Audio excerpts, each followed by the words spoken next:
Hey eco-friends! Are you in the mood for some noodles? Well, here's an easy ramen dish to throw together in just about 15 minutes from start to finish. And the best part? All in one pot. Let's make some creamy Miso Tahini Ramen. In a shallow pot or skillet with a lid on medium heat, throw in some tahini, white miso paste, crushed garlic, crushed ginger, and just a splash of water. Mix through and then add in some scallion whites. I like to cook the whites and garnish with the greens, but I always use both. Throw in a ton of broccoli because you know you love it.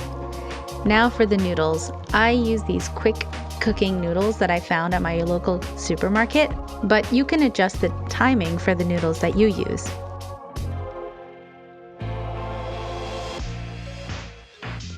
Add enough water to cover these up. I added about 4 cups here. Try to submerge the noodles into the water as much as possible.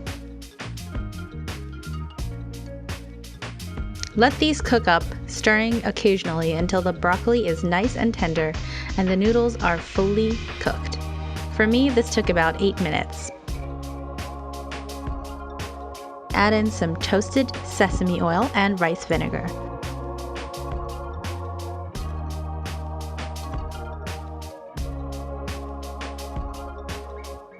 Bowl it up. Now, here are some additional options.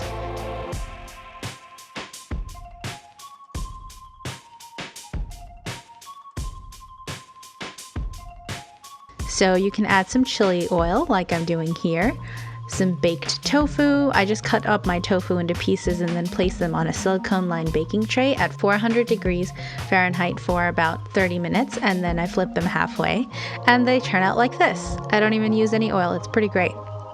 So make these your own by adding whatever you love in your ramen. Tag me on Instagram if you make this so I can see your delicious creation. Oh my gosh, these noodles are so creamy and delicious. I just can't get enough. I have to make these at least once or twice a week because they're just so satisfying. So I hope you love them too. If you like this video, please give me a big thumbs up, comment, and subscribe to my channel. Thanks so much for watching. Happy noodling. Bye.